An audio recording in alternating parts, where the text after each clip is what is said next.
Sparred a big guy this morning. He was like around somewhere in between 14 and 14 and a half stone. So it was good. It was good. I need some big guys to stand up to the punishment I'm dishing out at the moment. Yeah, Andrade is obviously a big lad. He's a big middleweight. Is the idea behind that to try and get yourself kind of acclimatized for Demetrius Andrade?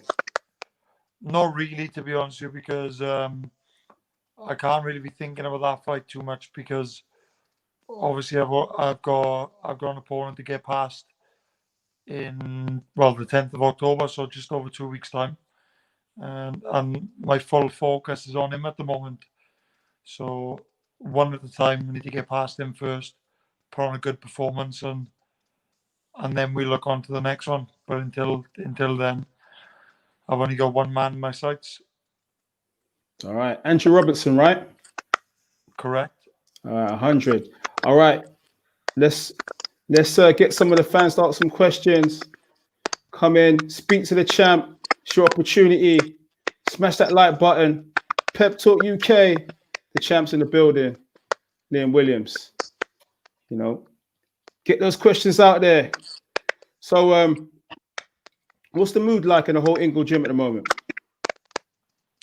It's good, mate. Everybody's in good spirits. You've obviously got myself and Willie Hutchinson. He's now been moved back to. He's on Super middle. My belt. His opponent couldn't pass the medical of some sort for one reason or another for this Saturday on the Josh Taylor undercard. So he's not, as I said, he's now been put back to my show, and it's good because we'll be training alongside right up until fight night now, really. Good thing is for your weight class in the Ingle gym, you've got some good work. You've always had good work since the first time I went up to the Ingle gym, saw you guys. You've had the likes of Kell Brook in there, Billy Joe, Willie Hutchinson. You've always managed to have good sparring in there, in-house as well. Yeah, exactly. It's very good. We do mainly, as you probably know, in the gym we do a lot of body sparring. We only open spar when it actually comes to, closing in on a fight, and we need to get some proper rounds and distance and whatever. But as you just said, it's always some high quality operators in the gym at my weight, if not very close to, maybe just above or just below. Perfect, man. Hey, look, we've got some people flooding in now. It was all a dream. You say what's happening, Big Man Pro Beez. Hey, my guy, thanks for tuning in. MZK Live, Horizontal HD. Yes, always supporting. It was all a dream. Thanks for the super chat. Guys, hit that like button. Get your questions in. The champ's in the building, man. Opportunity of a lifetime.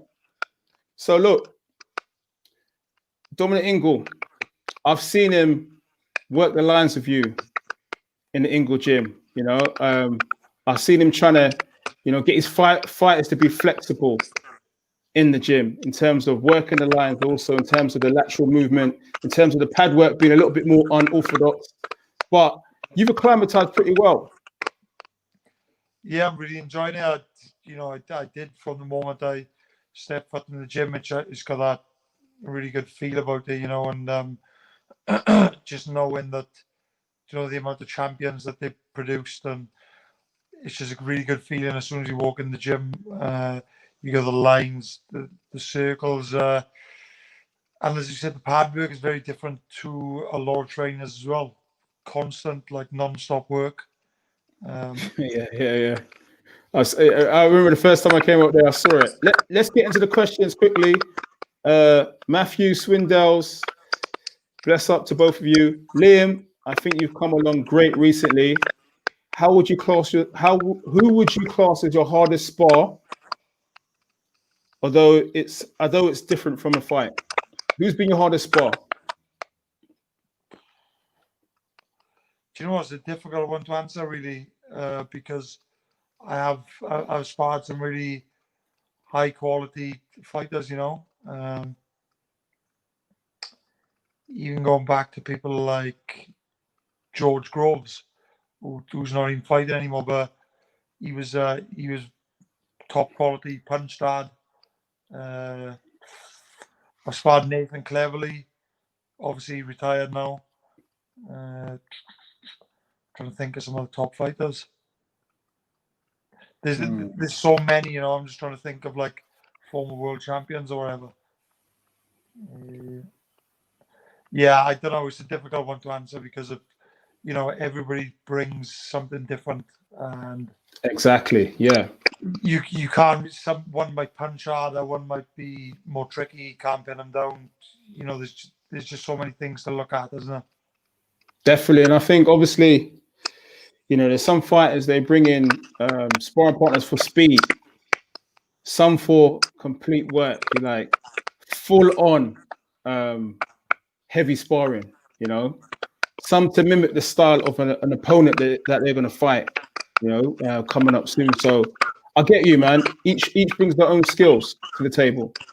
Yeah, exactly. As you say, you just kind of bring each sparring partner in for the opponent to you know, try and get you lined up for that particular opponent. But you seen last time, my last fight, I was sparring with someone 6'5" light heavyweight. Do you know what I mean? Shakan Pitters.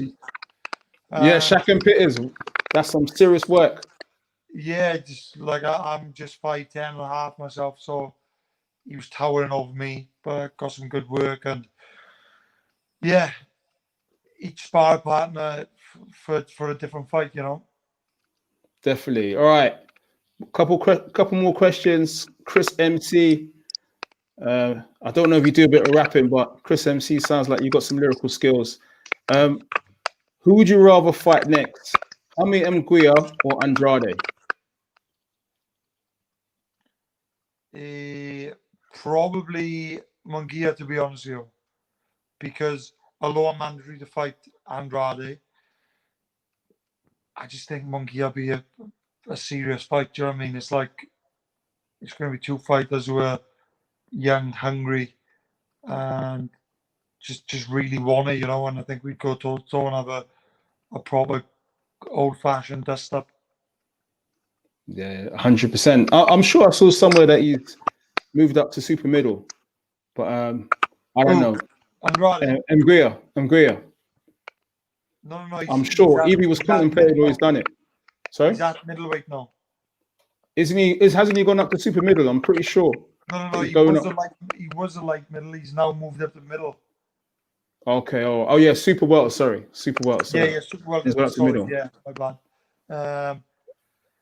Yeah, so he's in my weight division, and I believe he's got a fight coming up with. Don't remember the guy's name, but anyway, he's got a fight coming up middle, and then I believe after that he'd probably look to fight the winner of me and Andrade. Lovely, man. All right, back to the questions. Pep, can you ask Liam about referees and late stoppages? When is a fighter actually done? For example, his fight with Joe Mullender, he looked well finished, and the ref should or could have stopped the fight. Yeah. It was quite bad, to be honest with you, because I had words with the ref after the fight. You don't really normally see fighters do that because they want to get that big finish, you know. But for me, even when the ref let the fight go on and he was standing there, he didn't even know which angle I was coming from. I didn't even have to set nothing up. I just clouted him straight down the middle, and he was there, no movement. He was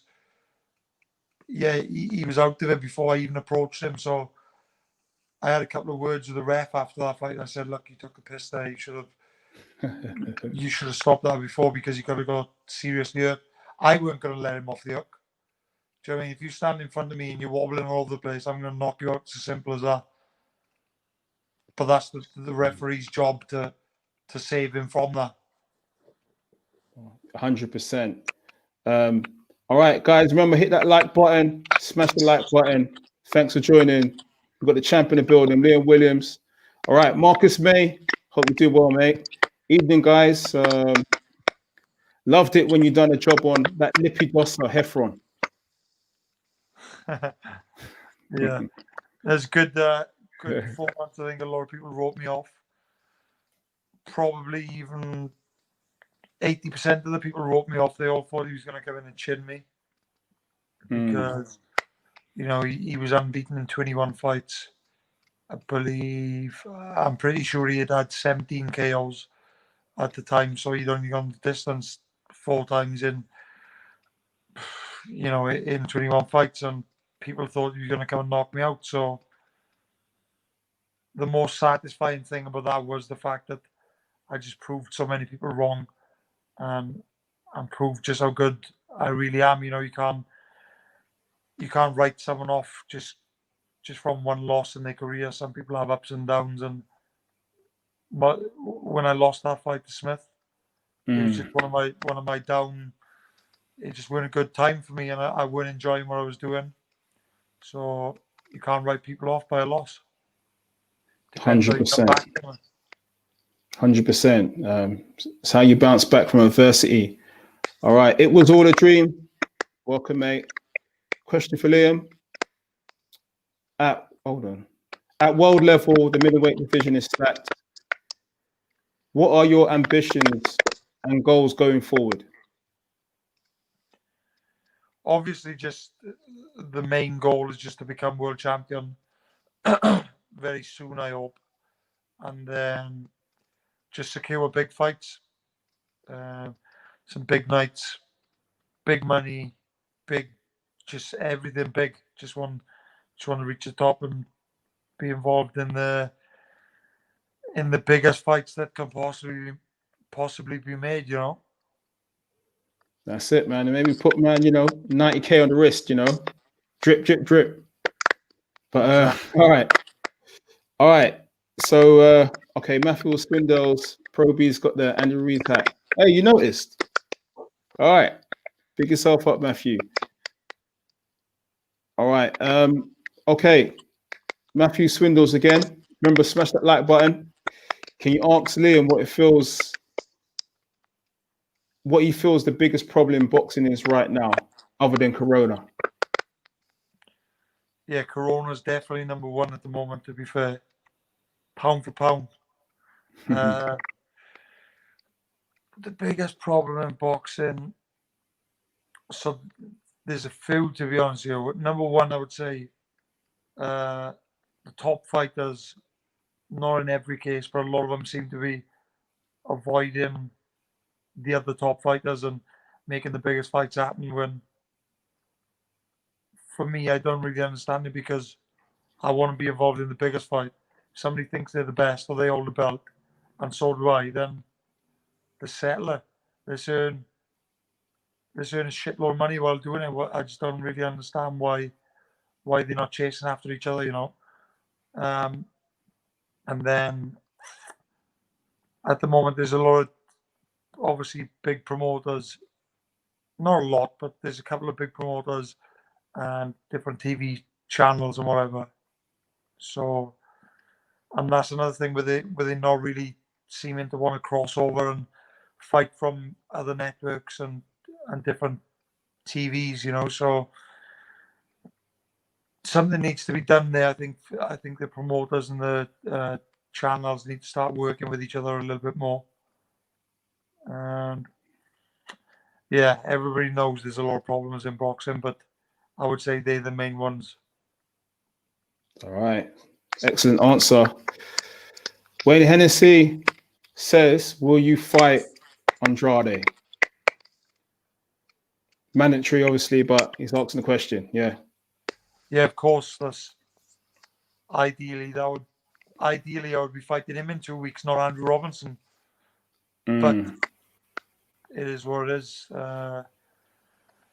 Just got to get through Robinson, do a good job on him, and I'm pretty sure that Andrade should be next. All right.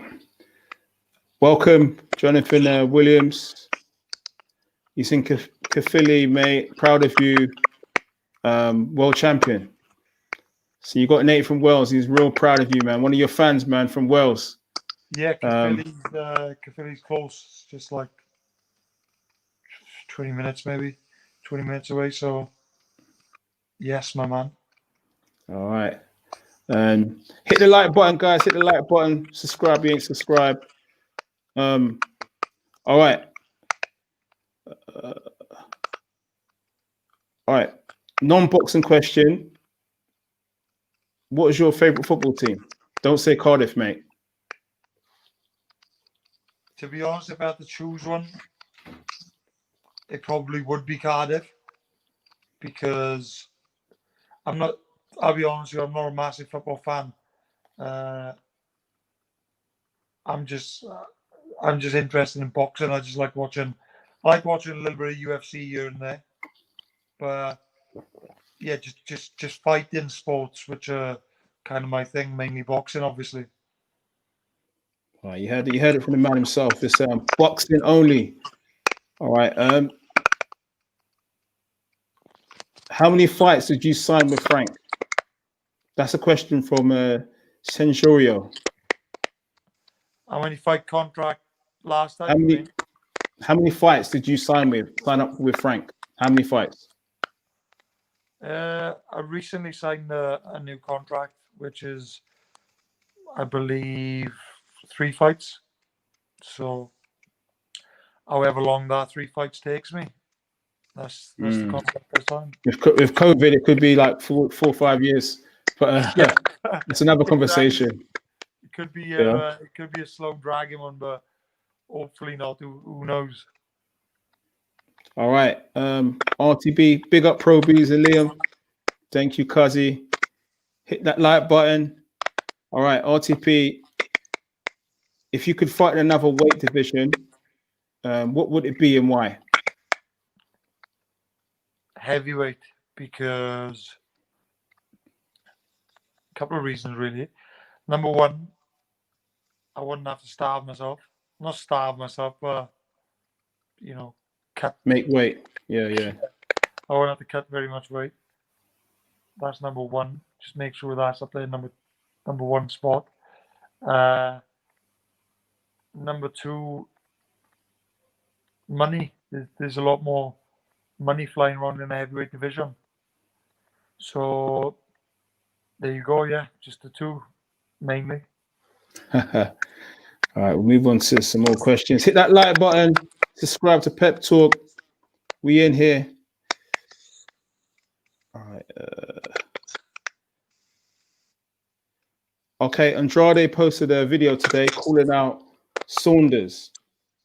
Can you ask him if he believes that fight will happen, or will he be happy to step aside for him to fight the winner?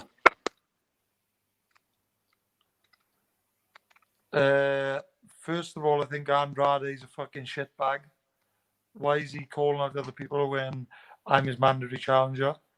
And he's been swerving for a little while. So, and no, definitely not. 100% wouldn't step aside for anyone.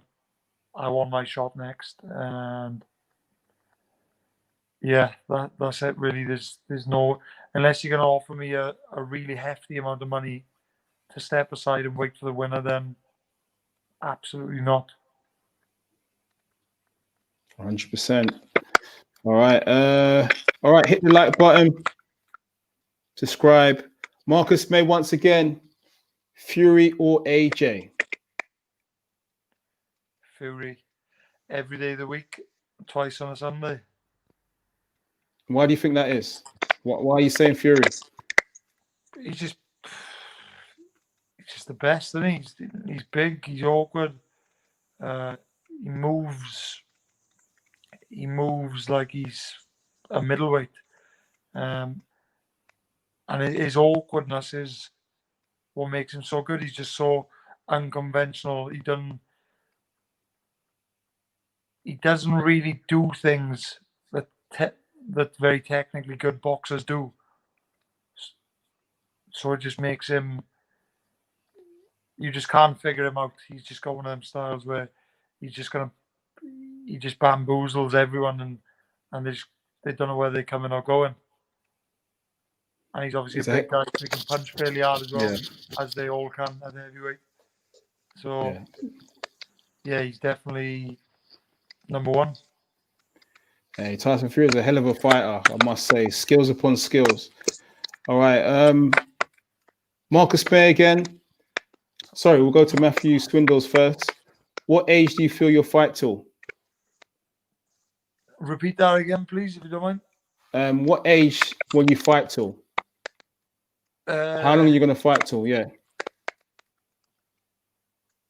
Not too late. I would probably say I've got 4 or 5 years left.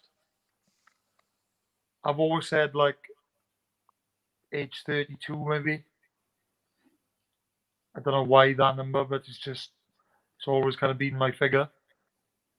But it just depends how things are going at that time.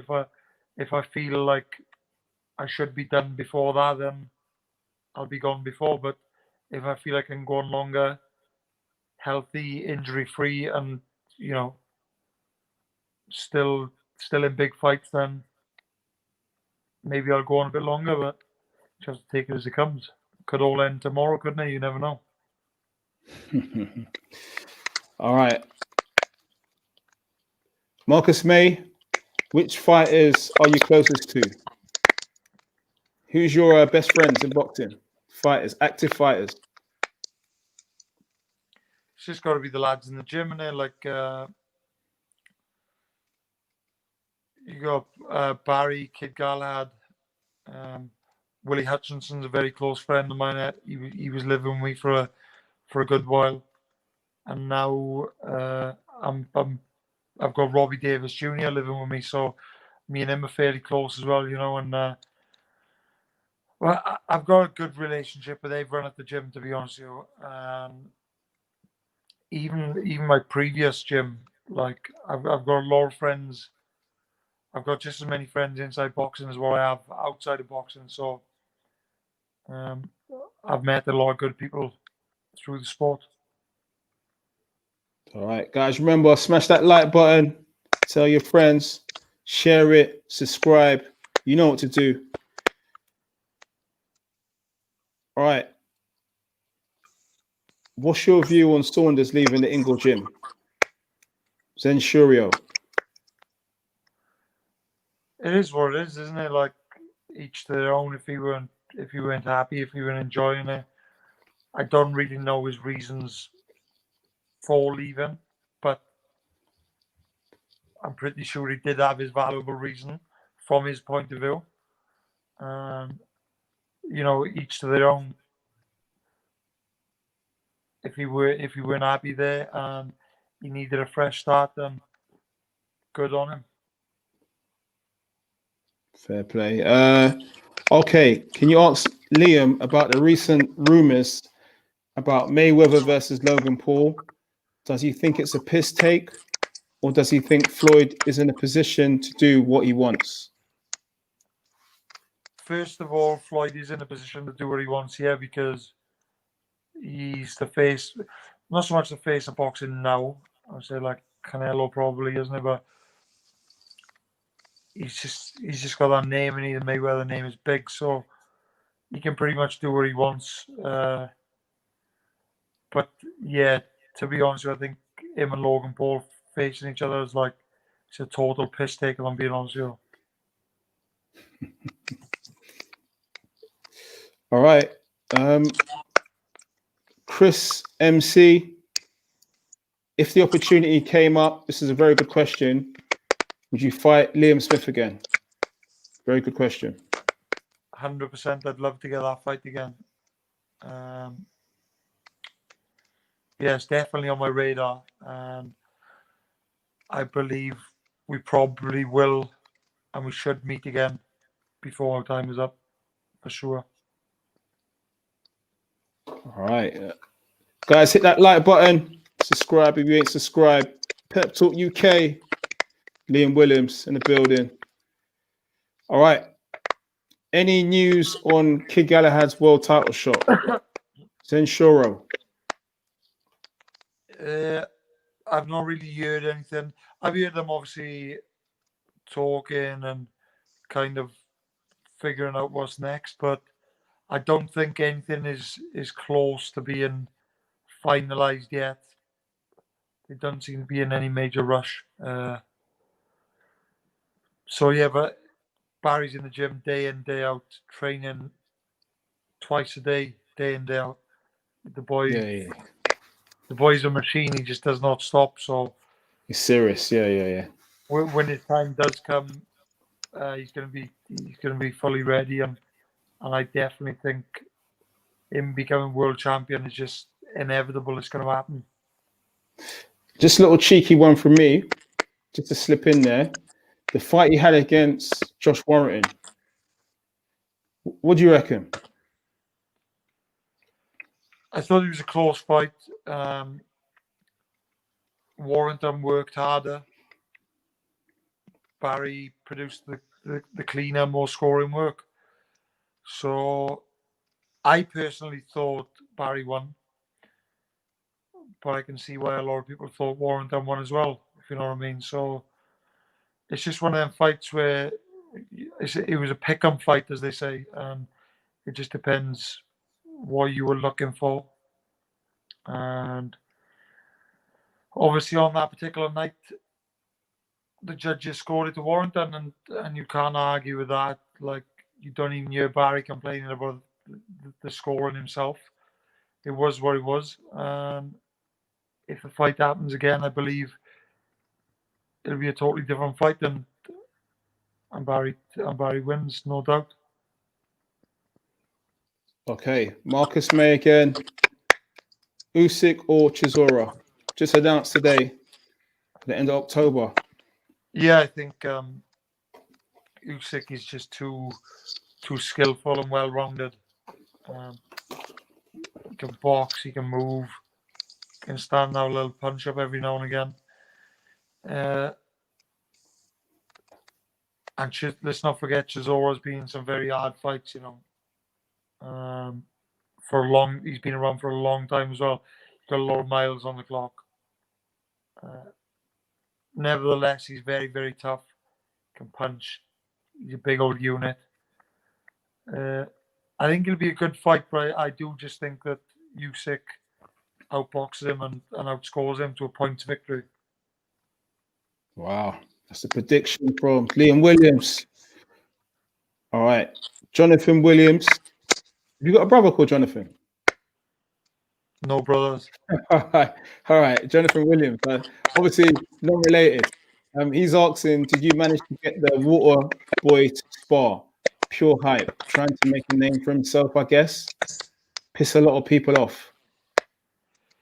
Yeah, he's on with that fucking idiot. I'm not even going to say his name. You know what I'm talking about, yeah.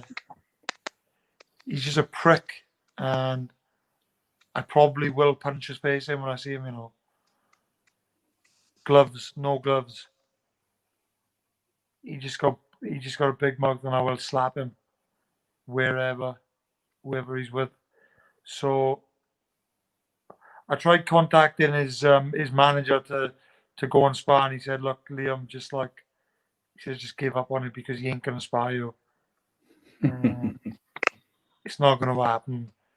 I don't want it to happen. He doesn't want it to happen. The only people that do want it to happen is me, and everybody's pissed off. Anybody who got his best interests don't want none of it because they know he's going to get hurt. So that's that. All right. Oh, this is another good question. Senshuro, he's on fire today. Prince Nassim's son turning pro. He's been in your gym, right, hasn't he? Nassim Jr. There's two. Yeah, which one? No, both. Was Sammy and Adam. I think he's talking about Adam. He's talking about Adam. That's the one that said the most. Lads at the gym, yeah.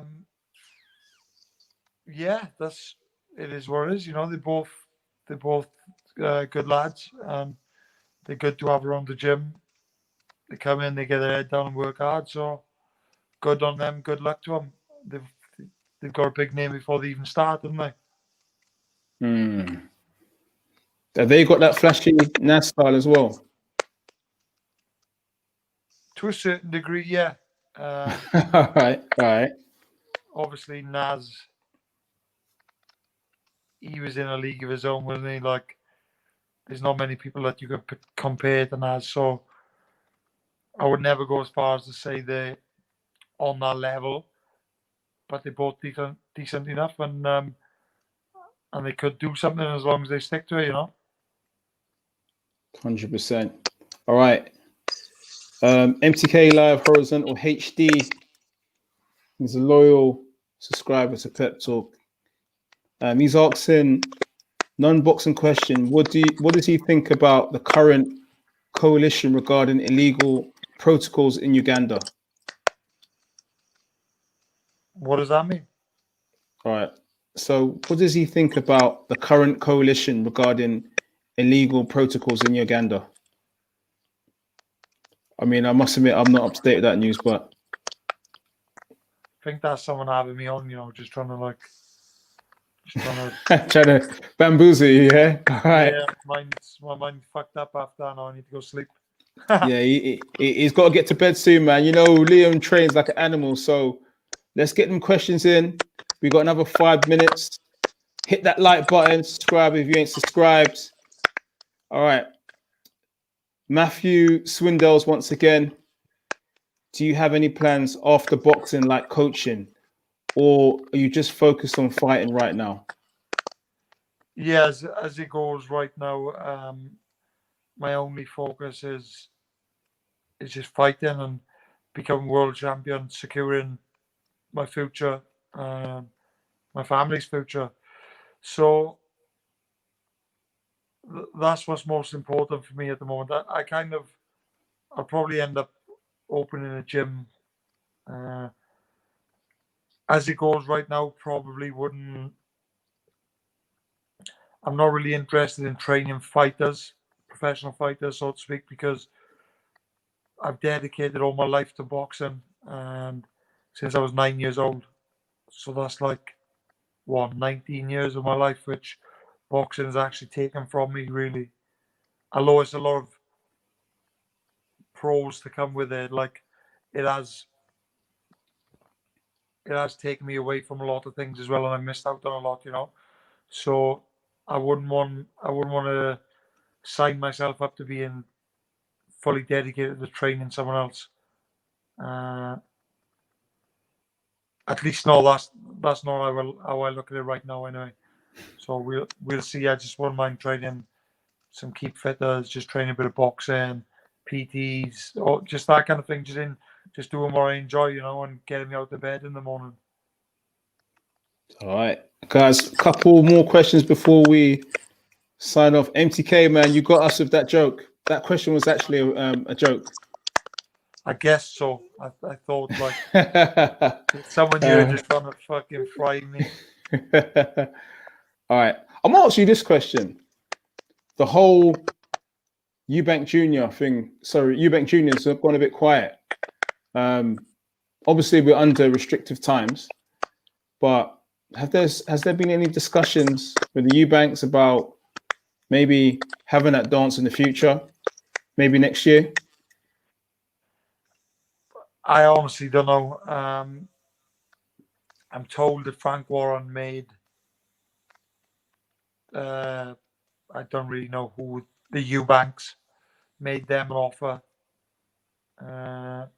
to fight me, and it was knocked back. So I'm unsure. It's a fight I definitely love to have.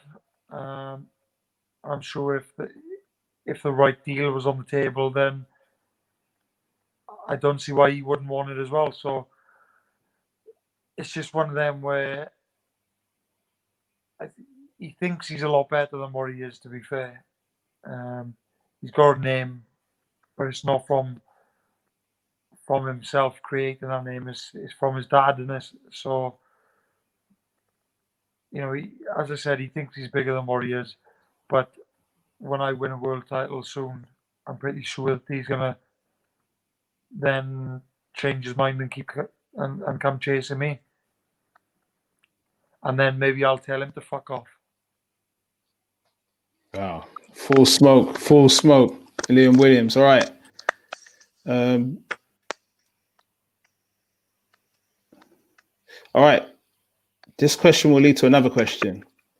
Do you watch Ty and Booth? Yeah.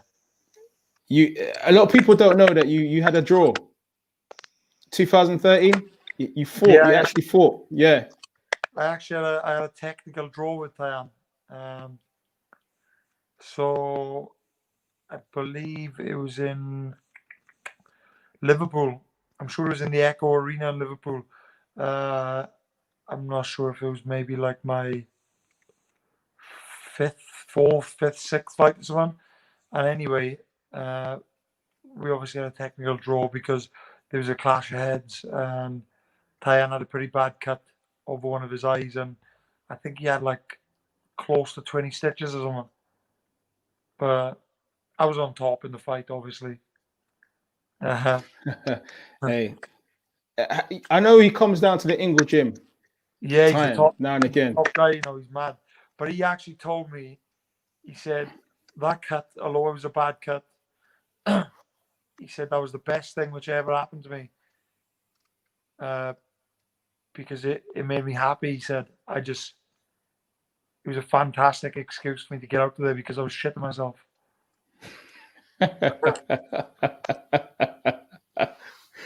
Oh man, Ty and Booth, man. Echo Falls, Ty and Booth, man. He said it couldn't have come with a better time. And Ty, when he says a joke, and then he pauses, then he continues the joke. That's Ty and Booth, man. But all right. yeah. I mean, it cracks me up. All right. Okay. Last question. Chris MCs, get those super chats in as well. Hit the like button before we head out, because Champ's got to go to bed, man. Who would you see winning if Callum Smith and Billy Joe fought right now? I think Billy Joe would be a bit too slick. He just outbox him. Callum Smith's a very good fighter that I obviously rate very highly. But Billy Joe's southpaw, he's slick. Fast hands, movement. He's got it all, to be fair. So I just think he'll have a little bit too much, and he'll outsmart Callum Smith.